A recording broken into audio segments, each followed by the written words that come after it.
Nós vamos abrir a palavra de Deus, mas antes de começarmos, nós queremos fazer mais uma oração.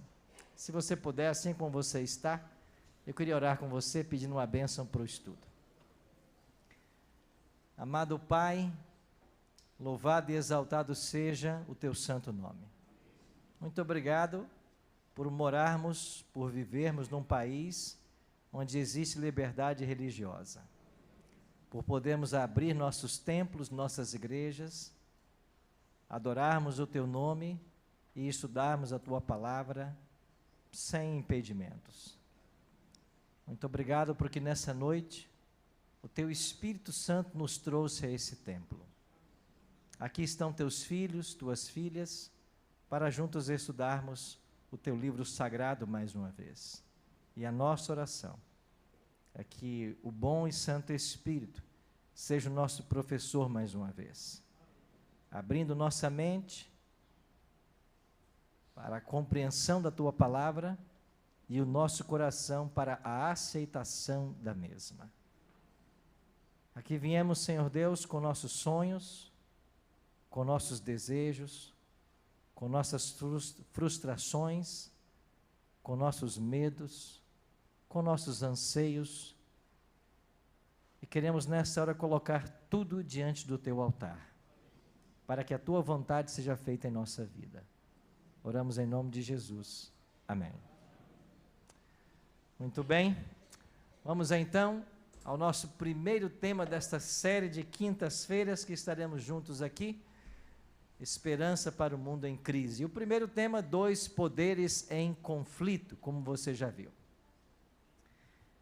Eu e você jamais imaginávamos viver o momento em que estamos vivendo, não é verdade?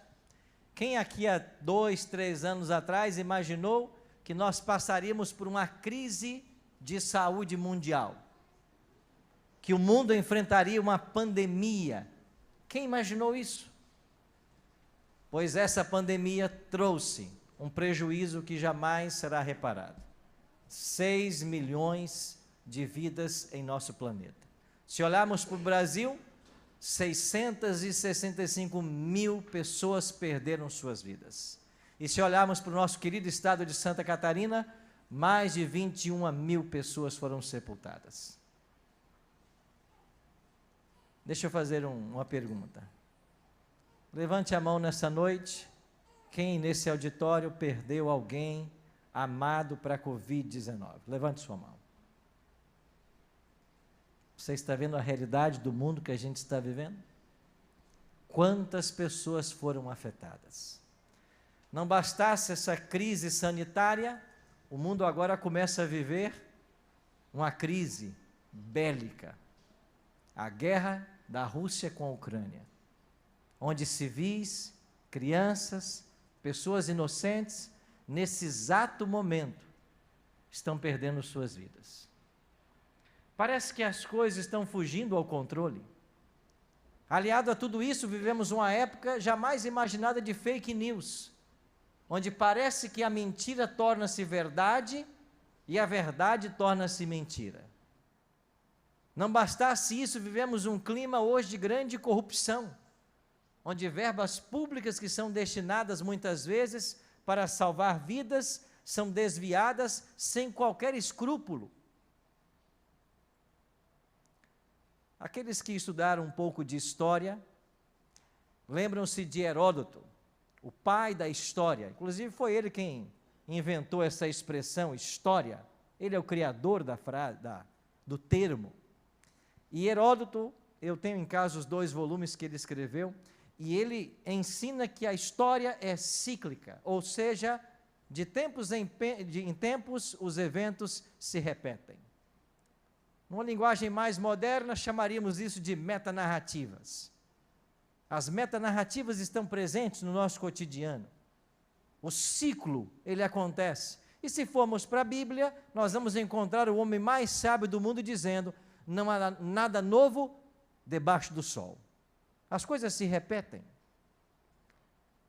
E parece que é verdade, porque essa situação que a gente está vivendo, ela já aconteceu.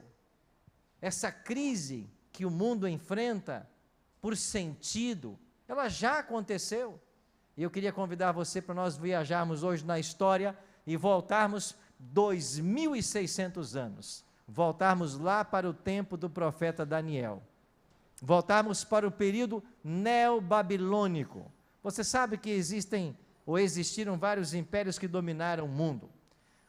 Se formos para a Bíblia, o primeiro império que vai saltar aos nossos olhos é o Egito. Inclusive, o Egito foi responsável pela escravidão do povo de Deus, que durou 4 séculos. Depois veio a Assíria. A Assíria foi responsável não só por perseguir o povo de Deus, mas também por destruir 10 das 12 tribos. Isso lá no cativeiro assírio, 722 a.C. E uma vez que 10 tribos foram destruídas, o povo de Israel, que possuía 12 tribos, ficou apenas com 2, Judá e Benjamim. E a partir desse momento na história, o povo hebreu, o povo de Israel, agora é chamado de o povo judeu, por causa da tribo de Judá, que foi uma tribo remanescente. Acontece que Babilônia estava chegando ao apogeu mundial. Em 612 a.C., morreu Nebopalazar, e vem para o trono seu filho, Nabucodonosor. Já ouviu essa expressão? Certamente, né? Repita comigo, Nabucodonosor. Bonito nome? Põe no seu filho quando nascer, Nabucodonosor. E esse rei de Babilônia, no ano 605, ele começa uma grande invasão à cidade de Jerusalém. Daniel 1, assim abrimos a nossa série. No 3º ano do reinado de Joaquim, rei de Judá, veio Nabucodonosor, rei da Babilônia, a Jerusalém e a sitiou. 3º ano do reinado de Joaquim, exatamente 605 a.C. Agora nós temos 2 reis. De um lado você tem Nabucodonosor, rei da Babilônia, na cidade de Babilônia. Se quisermos encontrar essa cidade hoje, nós temos que ir para o lado da Síria, ali naquela região. Do outro lado, a cidade de Jerusalém, rei Joaquim, rei de Judá, porque agora Judá e Benjamim eram as últimas tribos que restaram. É claro que o povo de Deus não seria completamente dizimado, porque seria da tribo de Judá que o Messias viria, então Deus preservaria de alguma forma o seu povo. Nós temos então no livro de Daniel um grande conflito em andamento. De um lado, você tem a cidade de Jerusalém, do outro lado, a cidade de Babilônia. Interessante que essas 2 cidades, na Bíblia, elas se tornam representativas do povo de Deus e dos inimigos do povo de Deus, do Gênesis ao Apocalipse. E agora, no capítulo 12, verso 7 de Apocalipse, nós vamos dar mais um passo no nosso estudo e entender que esse grande conflito que estava acontecendo em Babilônia, ele de fato não tem sua origem em Babilônia, ele é tão antigo quanto o nosso planeta e até mais antigo. É o que vamos entender agora. Em Apocalipse 12, 7, João escreveu assim: houve peleja no céu, Miguel e seus anjos pelejaram contra o dragão, também pelejaram o dragão e seus anjos. Quem é Miguel no Apocalipse? Jesus. Quem é o dragão? Satanás. Então é uma batalha entre Cristo e Satanás. Versículo 9: foi expulso o grande dragão, a antiga serpente, que se chama o diabo e Satanás, o sedutor de todo o mundo. Sim, fui atirado para onde? Mas justo no nosso planeta? Justo para cá? Sim, ele foi atirado para a terra. E com ele quem? Os seus anjos. Se você estudar Apocalipse capítulo 12, versículo 7, versículo 3, você vai entender que quando Lúcifer, o anjo de luz, que é Satanás, foi expulso do céu, ele conseguiu convencer 1/3 dos anjos de Deus a se rebelarem com ele. Não sabemos quantos anjos Deus tem? Sabemos que são milhões e milhões e milhares e milhares, pois 1/3 desta quantidade de anjos se rebelou com Lúcifer, e hoje nós os chamamos demônios. Aonde estão esses demônios? Estão no planeta Terra. E se você ignora essa verdade, a sua cosmovisão está deficitária. E uma das estratégias mais sutis de Satanás é disseminar para os habitantes do planeta de que ele mesmo não existe.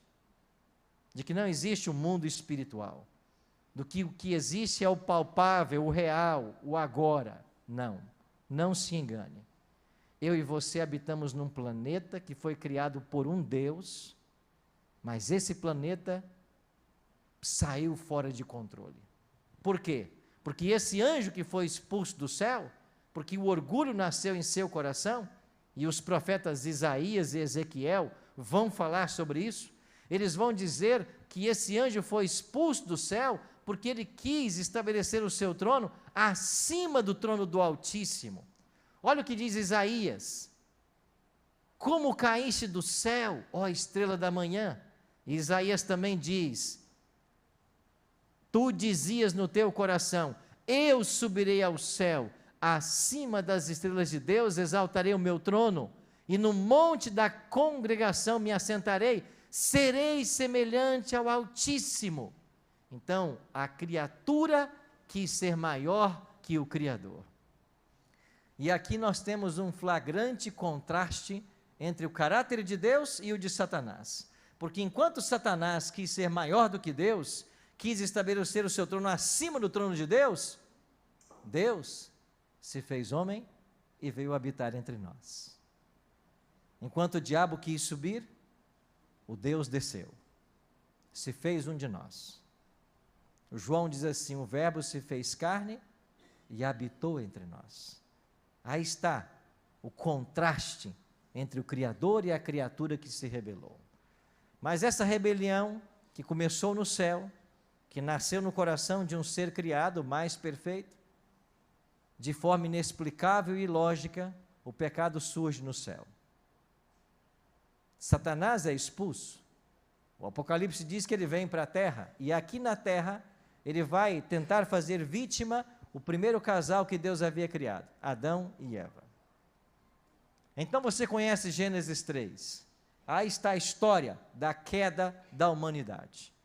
A serpente ludibria Eva, depois ela come o fruto, leva para Adão, eles participam no fruto proibido, e uma vez consumado o pecado, eles são expulsos do paraíso. E esse planeta belo como era, que foi criado por Deus, para que o homem e a mulher governassem, agora foi para as mãos de Satanás. É por isso que Jesus falou que Lúcifer é o príncipe desse mundo, por usurpação. O controle que foi dado a Adão e Eva pelo pecado passou a Satanás. E o livro de Daniel descreve como que esse controle voltará às mãos originais de Deus, e o inimigo será destruído. Mas você pergunta: mas pastor, espera aí, por que então que Deus não destruiu esse anjo ainda lá no céu? Por que que ele teve que vir aqui para a terra? Por que que as mazelas que nós vivenciamos hoje é resultado desse conflito? Bom, são perguntas que eu não vou responder hoje, mas nós iremos respondê-las ao longo dessa série. Isso vai ficar claro para você. E a partir desse momento da queda, você tem a humanidade dividida entre dois grupos. De um lado, você tem os descendentes de Caim, aquele que matou seu irmão Abel. Agora, os termos filhas dos homens falam da descendência de Caim. E esses descendentes, sempre rebeldes contra Deus, um dia terão a ideia de construir uma torre para escapar de um possível novo dilúvio. E esta torre de Babel vai dar origem à cidade de Babilônia. Então aqui está a Babilônia no livro de Gênesis. Por outro lado, os descendentes de Sete, terceiro filho de Adão, eles agora vão seguir os ensinos do pai Adão.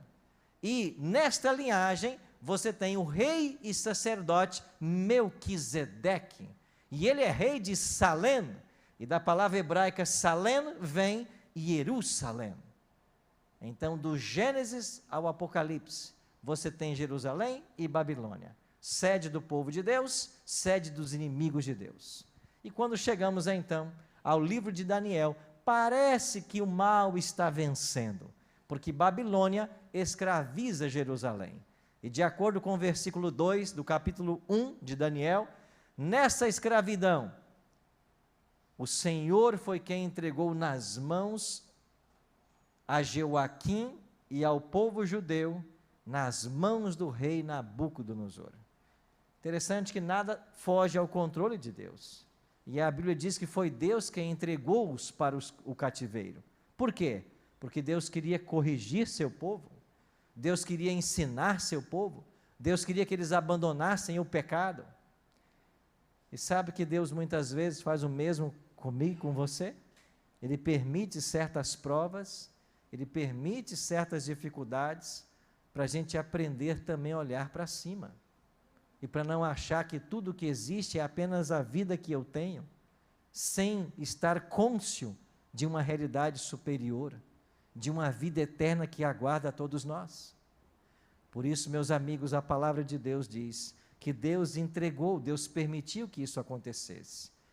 E Nabucodonosor então levou para a Babilônia alguns príncipes.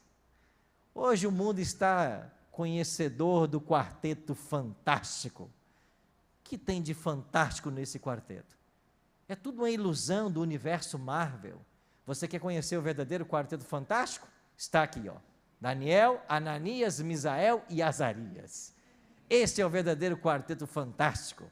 Nada tem a ver com esse universo de Marvel. Eu estou falando do universo real. Não é de um universo paralelo, é da vida real. E esses 4 jovens foram para a Babilônia ainda na adolescência. E quando chegaram em Babilônia, eles foram imergidos numa cultura politeísta. Eles que eram jovens monoteístas, seguidores da religião judaica, seguidores do único Deus verdadeiro, agora vão enfrentar dilemas lá em Babilônia. E Nabucodonosor vai então submeter esses jovens a pelo menos 3 testes. E eu queria estudar com vocês agora, rapidamente, esses 3 testes. Primeiro teste, a pressão cultural que esses jovens começaram a sofrer em Babilônia. Bom, o texto diz assim para nós: disse o rei a Aspenaz, chefe dos seus eunucos, que trouxesse alguns dos filhos de Israel, tanto da linhagem real como dos nobres, jovens sem nenhum defeito, de boa aparência, instruídos em toda a sabedoria, doutos em ciência, versados no conhecimento, e que fossem competentes para assistirem no palácio do rei, e lhes ensinasse o quê? A cultura e a língua dos caldeus. Aqui estava a pressão cultural. Vocês devem aprender a nossa cultura. Vocês estão acostumados apenas com um único Deus? Agora vocês terão centenas deles. E em Babilônia, cada Deus recebia um número. E o Deus 600 era o Deus Marduk, o principal Deus babilônico. Lá em Babilônia, havia o seu principal templo, o templo de Exagila. Esse era o templo de Marduk. E quando Nabucodonosor destrói o santuário lá em Jerusalém, na terceira invasão, em 586, ele vai trazer os utensílios sagrados que os judeus usavam no templo para os serviços dos rituais, para os serviços de purificação. Ele vai trazer as bacias, as bandejas, a prata, o ouro, e vai colocar lá no templo de Marduk. Guarda essa informação. Nabucodonosor saqueou o templo, trouxe mais de 35.000 utensílios de ouro e prata, colocou no templo do deus Marduk, mas não fez nada com isso, nada com eles. Guarda essa informação, porque ela será útil em mais 3 semanas. Agora, vocês vão servir ao Deus que vocês quiserem. Temos vários. Mas não era esse só o problema de Babilônia. A cultura de Babilônia era uma cultura permissiva, sexual. E nesses 753 templos que haviam em Babilônia, haviam rituais culticos baseados no sexo. Para você ter uma ideia, uma jovem virgem em Babilônia, quando ela atingia certa idade, ela deveria se dirigir a um destes templos e lá ficar à disposição dos adoradores que viessem ao templo. E ela perderia sua virgindade com um completo desconhecido em homenagem aos deuses que eles adoravam. Você consegue imaginar a cabeça de uma garota em Babilônia? Aí tem um agravante. Você sabe que nem todas as meninas eram belas. E aquelas que não eram tão belas, dia após dia tinham que ir ao templo, até que elas fossem escolhidas. E se não bastasse ter que perder a virgindade com um completo desconhecido, você passava pela humilhação de em vários dias não ser selecionada. Essa era a cultura de Babilônia. Esses jovens foram tentados no aspecto sexual, no aspecto de tudo que você pensar, como os jovens de hoje são. E sabe que esses 3 testes que esse quarteto fantástico passou em Babilônia estão presentes na sociedade hoje. E eu cumprimentei alguns jovens na entrada hoje aqui da igreja. Temos vários jovens conosco hoje. Sabe que você também sofre essa pressão? Porque hoje, para a sociedade aí fora, primeiro, ser virgem é caretice. E se motiva as pessoas a perderem sua virgindade. Essa é a pressão que o diabo oferece em nossa sociedade. Jovem, o maior presente que você pode oferecer para a sua esposa, e você, moça, para o seu esposo, é subir um dia num altar, virgem, se guardar para a pessoa que você ama, e se entregar somente a ela. Esse é o maior presente. Porque a sociedade que ensina sexo premarital, ela não mostra para você os problemas psicológicos que podem acontecer quando você reúne vários parceiros. Ela não fala de uma gravidez precoce, não fala de um possível aborto, não. Só se mostra o lado bonito da coisa, se é que existe um lado bonito nisso. Mas não se fala das consequências, pois Deus nos criou para uma relação monogâmica, para o sexo dentro de um casamento, apenas isso e não fora disso. Os jovens enfrentaram pressão, você também enfrenta, mas eles venceram porque eles tinham um segredo, e você vai descobrir hoje qual é esse segredo. Eles foram tentados em todos os aspectos da cultura. Um segundo teste que eles enfrentaram em Babilônia, estilo de vida. O que eu quero dizer com isso? Vamos para o texto. O rei Nabucodonosor determinou que esses jovens comessem das finas iguarias da mesa real e do vinho que ele bebia.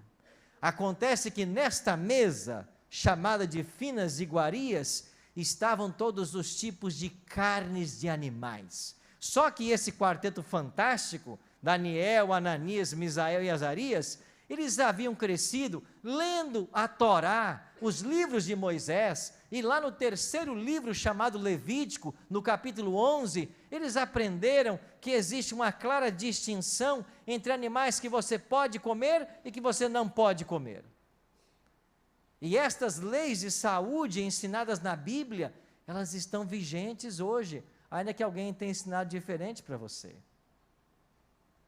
Isso quer dizer que hoje eu e você sofremos essa mesma pressão, só que a Bíblia faz uma separação entre carnes que você pode comer e carnes que você não pode. Eu vou dar só um exemplo para ser breve: a carne suína.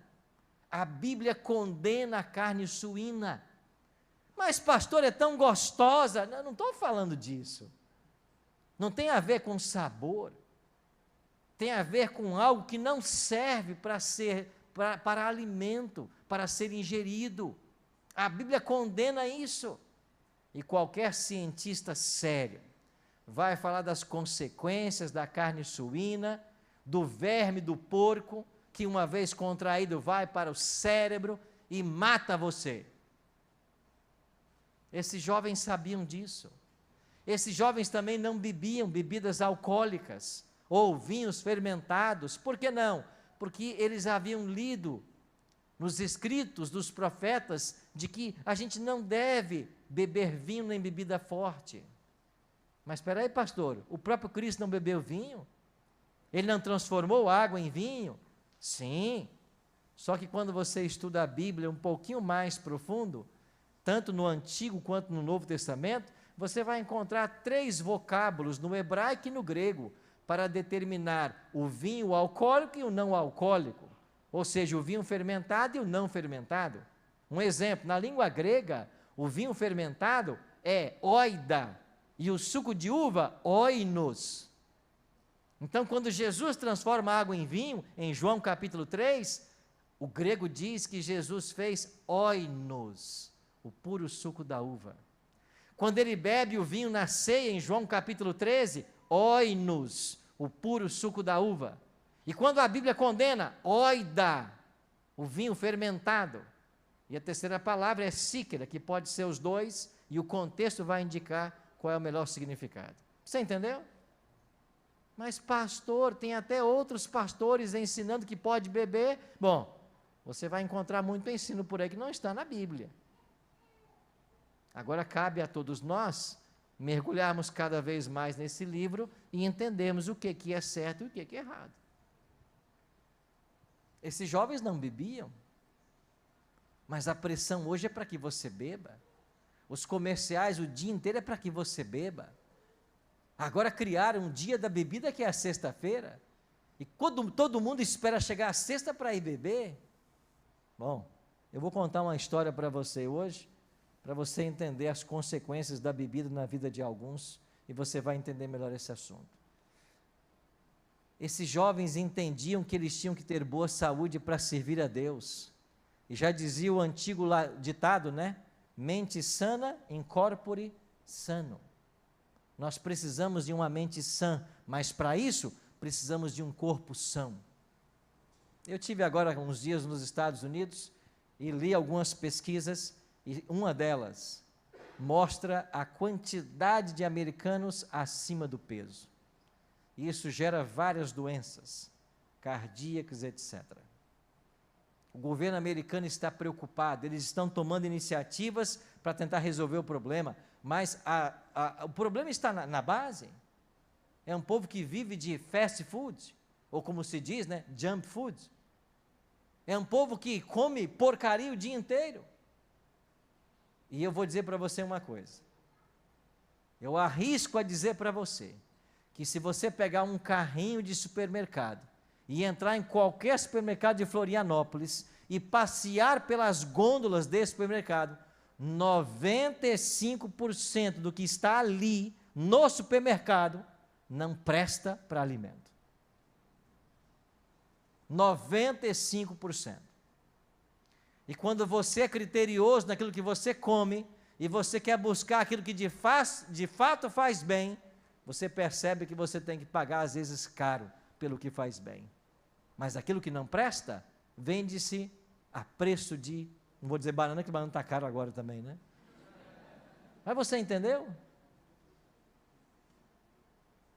Pegue o arroz, por exemplo, vou dar um exemplo simples, o arroz. Eu tive um professor de saúde que falava isso. A gente pega o arroz, colhe o arroz lá do pé, ali deveria de ser descascado e usado. Não, ele passa por vários processos de beneficiamento. E quanto mais branquinho ele for, melhor será. Ledo engano. Quanto mais beneficiado, pior ele se torna. E de fato o arroz branco que chega em nossas mesas, ele não faz bem nenhum para nós. O arroz integral faz bem. Eu podia dar N exemplo para vocês, mas não é o tema de hoje. Mas eu só deixo para você uma dica. Se você quer saber se na tua casa você está bem ou não, em termos de alimentação, responda apenas uma pergunta. Você descasca mais ou desempacota mais? Só isso. Você está descascando mais ou desempacotando mais? Se você desempacota mais do que descasca, você não está bem. Agora, se você descasca mais do que desempacota, você está bem. É uma dica. Mas nós precisamos cuidar. Por quê? Porque se você não cuidar, como é que você vai ter uma boa saúde para cuidar da sua família, para trabalhar, para ser uma bênção para a sociedade, para ter uma mente lúcida, para se conectar com Deus? Como? E o diabo é o originador de todas as doenças e de um péssimo estilo de vida. Para quê? para que as pessoas cada vez mais tenham a mente entorpecida. E quanto mais entorpecida a mente, menos se ouve o Espírito Santo. Eu lecionei 2 anos numa faculdade e eu percebia claramente o estilo de vida de alguns. E às vezes, terminada uma frase, eu voltava para os alunos e aí entenderam? Alguns diziam, pastor, qual foi mesmo a frase? Não sabia. Bom, eles passaram ainda por um terceiro teste, mas quando veio esse segundo teste do estilo de vida, olha o que fez Daniel, resolveu firmemente não contaminar-se. Agora ele estava num dilema, porque todos deveriam comer da mesa do rei. Então Daniel pediu que o encarregado o testasse por 10 dias. E durante 10 dias, Daniel e seus amigos não comeram das iguarias do rei, nem beberam vinho. A Bíblia diz que eles beberam água e comeram legumes. E ao findar dos 10 dias, a aparência deles era muito melhor do que a dos jovens de Babilônia. E isso convenceu a Aspenaz, o chefe dos eunucos, a deixar que eles continuassem com sua dieta. E essa dieta continuou por 3 anos. Vamos ao terceiro teste, perda da identidade religiosa. A Bíblia diz assim, Daniel 1, 6 e 7, que o chefe dos eunucos trocou o nome dos jovens hebreus. E aqui estão os nomes deles. Daniel, nome hebreu, colocaram o nome de Beltesazar. Agora, por que mudaram os nomes desses jovens hebreus? Porque os nomes hebreus, eles tinham uma conexão com o Deus Criador. Na Bíblia, o nome tem uma importância tremenda. É por isso que Deus muda o nome de Jacó para Israel, de enganador para pai de numerosas nações. Deus mudou o nome de Sarai. Deus muda o nome porque Deus quer mudar a vida das pessoas. O nome é importantíssimo na cultura hebraica. Então, quando a mãe dizia para o filhinho assim, Ananias, vem aqui, Ananias, o garoto ouvia e dizia assim, o Senhor é bondoso comigo. Alguém dizia, Misael, vem aqui, eu sou semelhante a Deus, no sentido de que eu sirvo a um Deus e fui criado à imagem e semelhança dele. Azarias, onde você está? Azarias, o Senhor é o meu ajudador. Cada vez que se ouvia o nome dos hebreus, se conectava com o Deus da religião judaica. Agora os nomes babilônicos, Beltesazar, Bel proteja a sua vida, Sadraque, inspiração ao Deus Sol, Mesaque, serva da deusa Sheba, Abednego, servo do Deus Nebo, ou seja, vocês agora têm novos deuses, vamos mudar o nome de vocês. E eles esperavam que essa mudança de nome também mudasse sua religião. Mas qual foi o segredo desse quarteto fantástico? Aqui está o segredo. Eles se apegaram à palavra de Deus.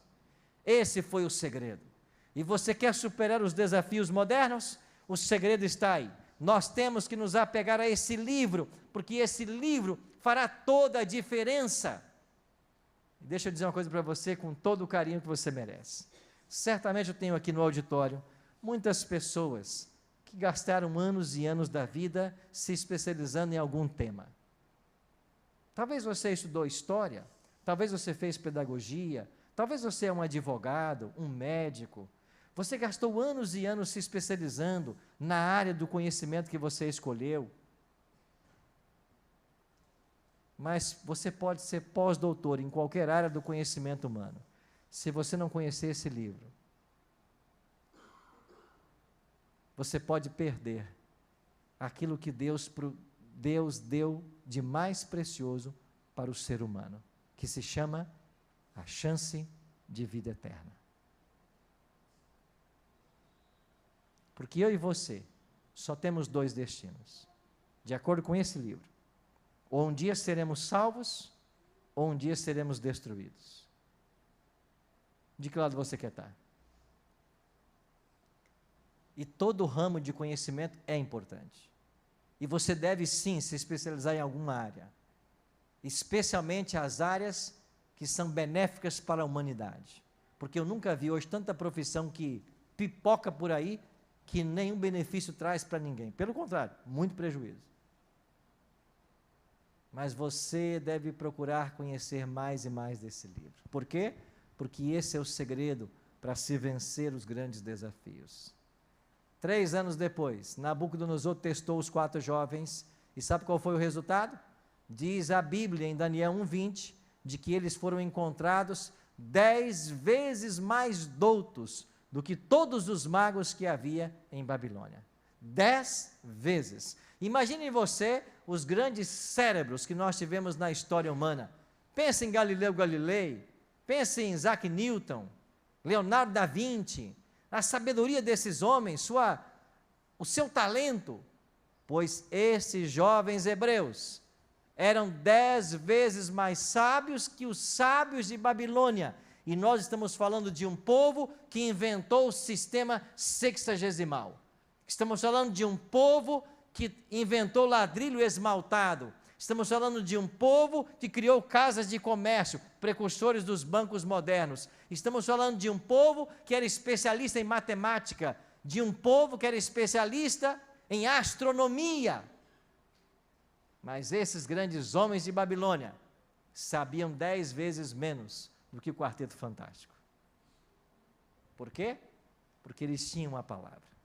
E quando terminamos o primeiro capítulo, e vamos terminar hoje aqui, a Bíblia diz que Daniel continuou até o 1º ano de Ciro. Quem é Ciro? O próximo governante. Isso quer dizer que levantam-se reis, caem reis, troca-se o poder, mas o servo de Deus permanece. Ele continuou. Por quê? Porque ele entendeu que conhecer a palavra de Deus foi o grande diferencial da sua vida. Tem mineiro aqui na igreja hoje?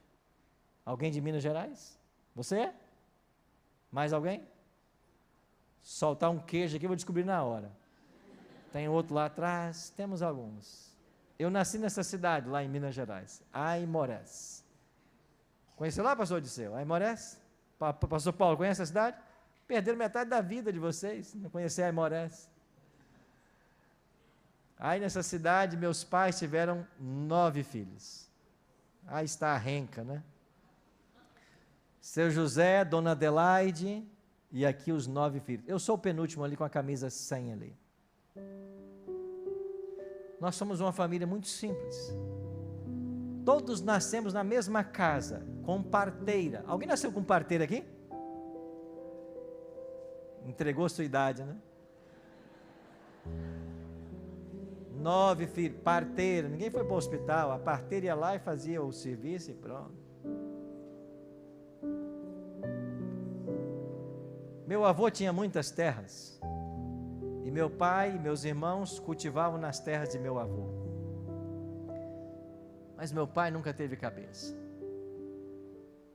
E movido pela pressão da sociedade, meu pai desenvolveu 3 hábitos. Ele fumava, bebia e jogava. E minha mãe contava para nós, em lágrimas, antes de dormir, lá em casa, que às vezes a família colhia o arroz, o milho, colocava no celeiro, e daqui a pouco encostava um caminhão e levava tudo para pagar a dívida de jogo de meu pai. E não ficava nem para a família. E às vezes não tinha nem o arroz para se comer lá em casa. Aí minha mãe pegava o milho e fazia a canjiquinha e servia no lugar do arroz. Esse irmão mais velho, José, ele nunca gostou de canjiquinha. E minha mãe contava que quando ele chegava em casa na hora do almoço com a enxada nas costas, e ele via que não tinha arroz, só canjiquinha, ele colocava a enxada de novo e voltava para a roça. O dia inteiro trabalhando sem comer nada. Por quê? Porque eu tinha um pai que não tinha cabeça. Porque um pai que bebia. E você, jovem, acha bonito ficar tomando cerveja na sexta-feira? Ah, pastor, é só um golinho de vinho para abrir o apetite. Você não sabe a desgraça que um gole pode trazer.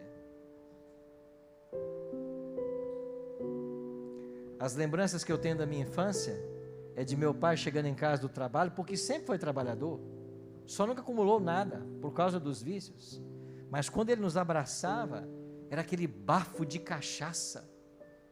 Chegava em casa bêbado quase todos os dias. Um dia eu cheguei em casa e vi meu pai chorando. Foi a primeira vez que eu vi meu pai chorar na vida. Eu disse: pai, o que aconteceu? Ele disse assim: o meu pai acabou de morrer. O meu avô tinha falecido. E quando meu pai estava ali chorando, foi a primeira vez na minha vida, eu já era cristão adventista, que eu tive a chance de falar de Jesus para ele. O coração dele se abriu. Meu pai aceitou estudar a Bíblia. E a Bíblia mudou esse homem. Lá em casa, todos os meus irmãos tiveram filhos. O último a tê-los fui eu. E eu queria que meu pai conhecesse meus filhos. Mas o meu filho primogênito nasceu em abril. E eu perdi meu pai em fevereiro. Por um câncer. Por quê? Porque fumou a vida toda. Acha bonito ficar com um cigarrinho na mão? E na onda dos colegas da faculdade? Você não sabe a desgraça que isso é para a sua vida. E nem para a vida dos seus filhos quando você tiver-los. Mas eu cheguei em casa algumas vezes e encontrei um homem diferente. Um homem que agora amava a Bíblia. E em algumas ocasiões, eu filmei meu pai lendo a Bíblia. Para que se ele não conhecesse meus filhos conhecessem o avô deles.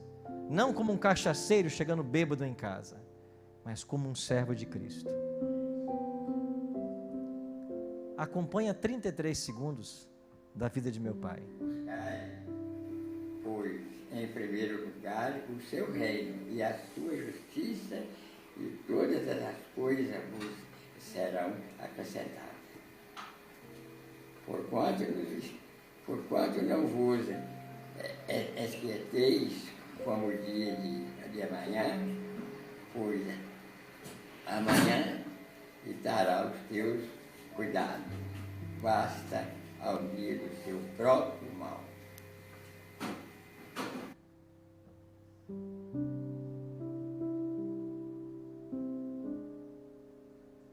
Deixa a foto do meu pai.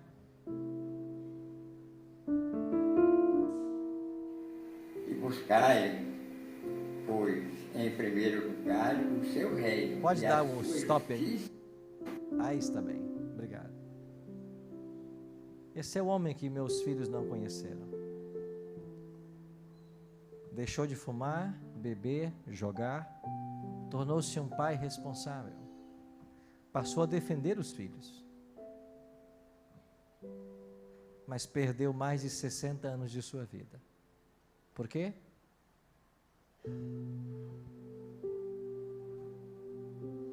Porque ele não tinha esse livro na vida dele.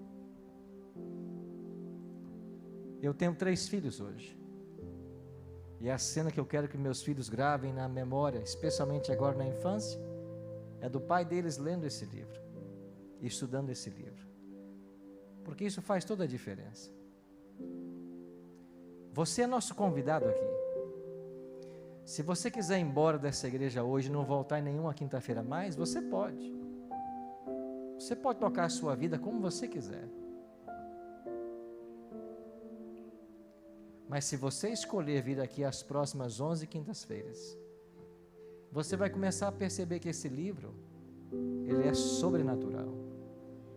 E ele pode fazer com você o que nenhum livro de filosofia, matemática ou química fará. Ele pode mudar a sua vida. Queria que você pensasse nisso. Nós vamos ter uma música agora. É você? Venha por gentileza. Nós vamos ouvir uma música agora que diz que no final da nossa caminhada tem um tesouro esperando todos nós. Esse tesouro está destinado para todos, mas nem todos o querem. Mas o que nós queremos aqui em todas as quintas-feiras é que você deseje do fundo da sua alma esse tesouro que está reservado para nós. Preste atenção nessa música. Olá, nós assistimos a mensagem com o nosso querido pastor Arilton Oliveira. A gente não vai colocar a música por causa dos direitos autorais aí que o YouTube vai cobrar. Mas desde já agradeço a você, desejo para você e a sua família um feliz sábado e na próxima semana estaremos novamente aqui com o pastor Arilton Oliveira. Assim que ele fizer outra mensagem, vamos tentar colocar para vocês ao vivo a mensagem com o pastor Arilton, que está em Santa Catarina, em Florianópolis. Hoje ele começou a série aí do livro de Daniel, serão 12 semanas. Vamos tentar colocar todas as 12 semanas aqui para vocês, essas mensagens maravilhosas, assim, com o pastor Arilton Oliveira, com autorização dele, é claro, e também ali da igreja de Florianópolis. Nesse momento, então, vamos orar para que Deus venha abençoar você e a sua família no nome de Jesus. Pai maravilhoso, graças te damos pela oportunidade que o Senhor nos deu de podermos ouvir a tua palavra. Que o Senhor venha continuar abençoando o teu servo, pastor Arilton Oliveira, continuando usando ele como instrumento nas tuas mãos. E abençoe cada pessoa que estava conosco nesse momento ouvindo a tua palavra e que for ouvir futuramente. O Senhor venha abençoar ela e a sua família. Abra nossa mente para entender, compreender e também ensinar outras pessoas que precisam ouvir da tua palavra. Esteja um cada uma pessoa que está conosco agora, as que fizeram seus pedidos de oração aí pelas mensagens do nosso canal, aquelas que fizeram seus pedidos de oração pela mensagem também no canal da igreja. O Senhor venha abençoar cada uma delas, conforme a de tua vontade. Enche no teu Espírito Santo. Mais uma vez te pedimos uma boa noite e um feliz sábado, que assim seja, em nome de Jesus. Amém. Que Deus abençoe você e a sua família. Lembre-se, a voz é nossa, mas a palavra é de Deus. Um grande abraço, fique na santa paz de Jesus.